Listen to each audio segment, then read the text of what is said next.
Salam dəyərli izləyicilər, hər vaxtınız xeyirli olsun. Bugünkü mövzumuz coğrafiya fənnindən kartoqrafik proyeksiyalar və təriflər mövzusu olacaq. Deməli, dəyərli izləyicilər, abituriyentlər, biz ilk öncə qeyd edirik ki, yer kürə formasında olduğu üçün onu qlobusda daha düzgün təsvir etmək mümkündür. Çünki qlobusda bütün əraziləri eyni dərəcədə kiçiltmək olur. Lakin xəritə üzərində biz tərtib etdiyimiz zaman, xəritə müstəvi üzərində təsvir olduğu üçün biz bütün əraziləri eyni dərəcədə kiçildə bilmirik.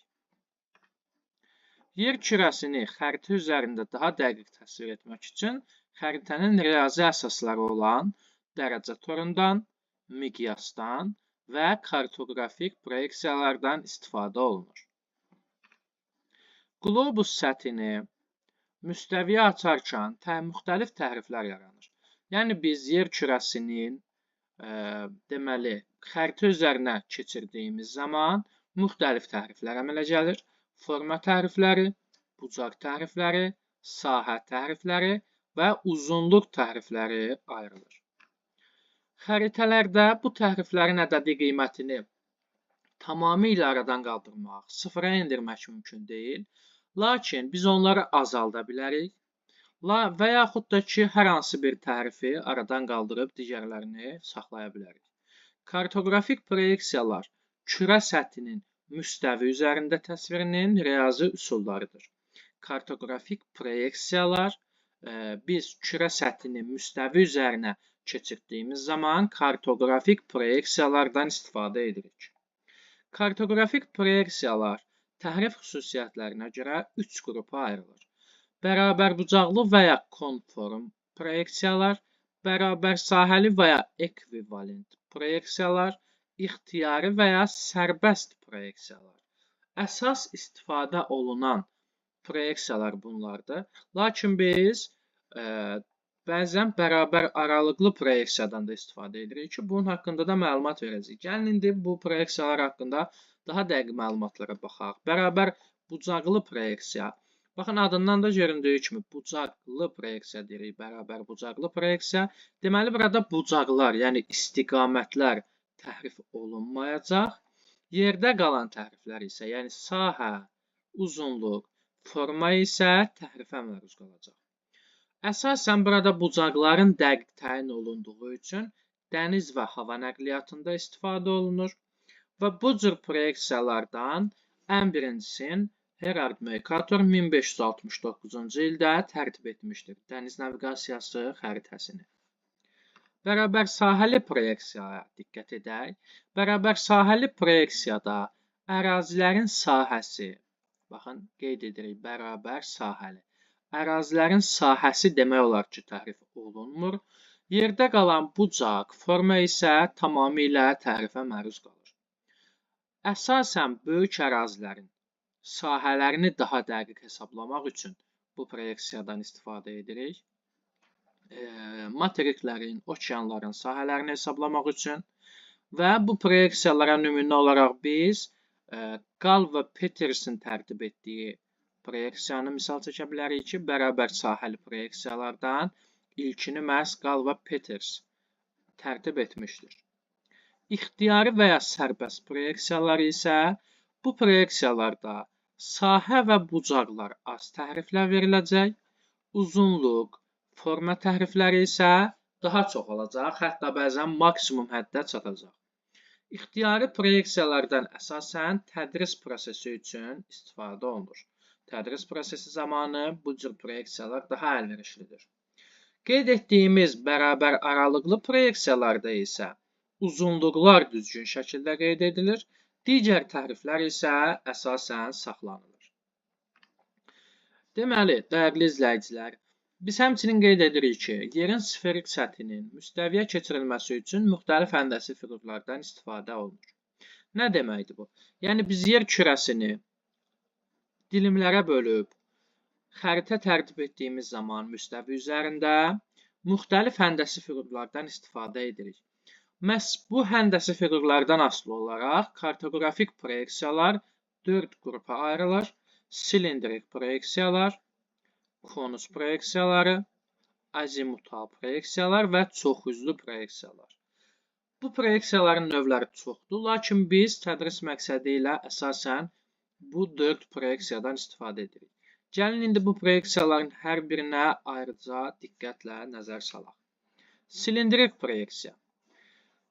Silindrik proyeksiyada qlobus şəffaf silindrin içərisinə yerləşdirilir. Baxın, şəkildə də görüldüyü kimi.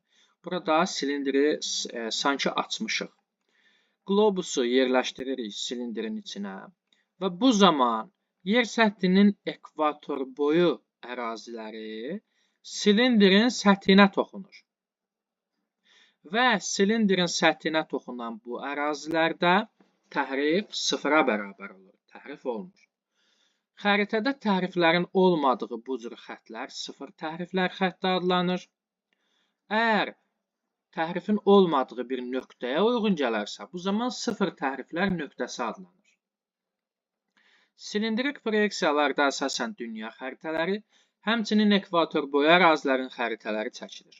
Baxın, dəyərli abituriyentlər, bunu necə yadda saxlayırıq? Ekvator boyu ərazilərdə, ekvator xəttinin kəsdiyi və buna yaxın ərazilərdə təhriflər necə olacaq? Daha az olacaq. Və ekvatordan biz uzaqlaşdıqca təhriflər çoxalacaq. Yəni, ekvatordan nə qədər uzaqıqsa, təhrif bir o qədər çox olacaq. Ekvatora nə qədər yaxınıqsa, təhrif bir o qədər az olacaq.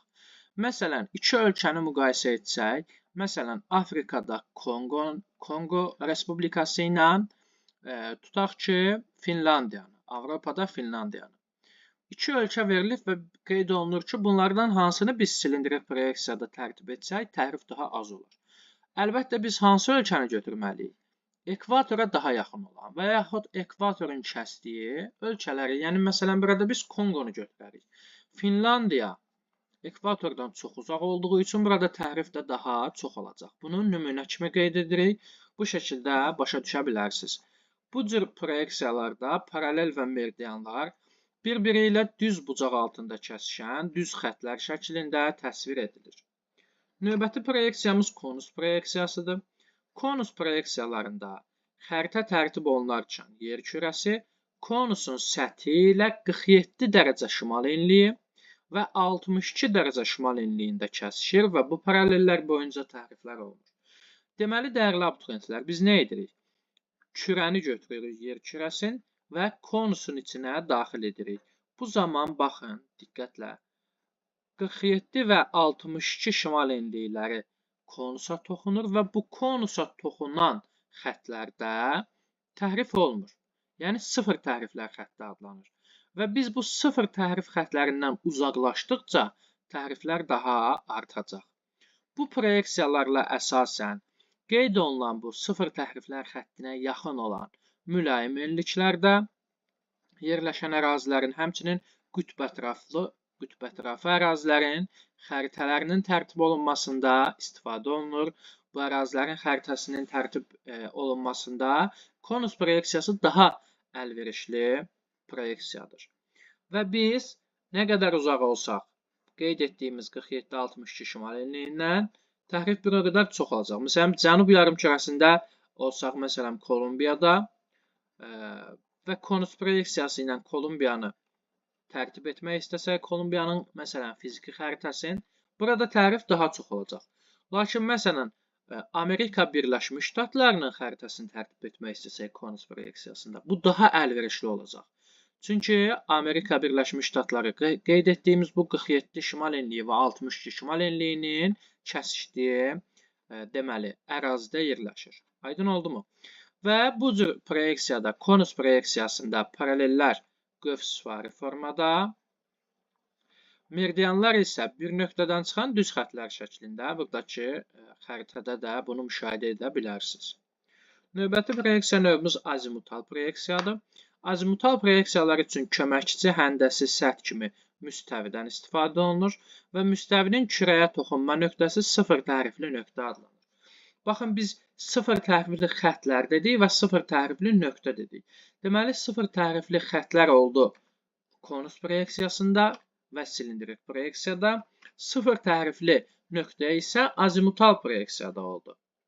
Yer kürəsi bir müstəviyə, bir nöqtəyə toxunur. Əsasən Antarktida və Şimal Buzlu Okeanın xəritələrini tərtib etmək üçün biz azimutal proyeksiyadan istifadə edirik və deməli azimutal proyeksiyalarda paralellər çevrələr şəklində, meridianlar isə bir mərkəzdən çıxan radiuslar kimi istifadə olunur. Əsasən yarımkürələrin xəritəsi də məhz azimutal proyeksiyalarda tərtib edilir. Çoxüzlü proyeksiyalarda isə yer kürəsinin səthi kürə deyil, çoxlu sayda trapesiyalara bölünmüş çoxüzlü kimi qəbul edilir. Bu proyeksiyalar əsasən kiçik ərazilərin təsvirində, yəni əsasən böyük miqyaslı topoqrafik xəritələrin tərtibi zamanı istifadə olunur. Məsələn, dünyada kiçik ölkələrin xəritəsinin tərtibində, məsələn, elə Azərbaycanın xəritəsinin tərtibində biz çoxüzlü proyeksiyadan istifadə etməyimiz daha məqsədə uyğundur. Nəinki sahəsi böyük olan, məsələn, Kanadanın, məsələn, Çinin ərazisinin tərtibində bu çoxüzlü proyeksiya əlverişli olmaz. Çoxüzlü proyeksiyalarda xəritələrin miqyası böyük və orta olur, təhriflər isə digər proyeksiyalarla müqayisədə daha az olur. Qeyd etdiyimiz bu proyeksiya növlərindən Azərbaycanın xəritələrini tərtib etdiyimiz zaman daha çox istifadə olunur bərabər bucaqlı proyeksiyalardan, çoxüzlü proyeksiyalardan və konus proyeksiyalardan. Baxın, konus proyeksiyası dedik 47 şimal enliyini kəsdiyi üçün Azərbaycan 40 şimal enliyində yerləşir və Azərbaycana yaxın olduğu üçün daha əlverişlidir, təhrif daha az olur. Konus proyeksiyasında Azərbaycan xəritələrini tərtib etdiyimizdə çoxüzlü proyeksiyalar qeyd etdik ki, kiçik ərazilərin xəritələrinin tərtib olunmasında istifadə olunur. Azərbaycan da dünyada kiçik ölkələrdən biri hesab olunduğu üçün çoxüzlü proyeksiya daha əlverişlidir. Bərabər bucaqlı proyeksiyalarda eynən sahəsi daha kiçik olan ölkələrin xəritəsinin tərtibində istifadə olunur və bunun üçün Azərbaycanın xəritələri əsasən bərabər bucaqlı proyeksiyalarda tərtib olunur. Dərs izahımız bura qədər. Ümid edirəm sizlər üçün faydalı oldu. Diqqətinizə görə, izlədiyinizə görə təşəkkür edirəm.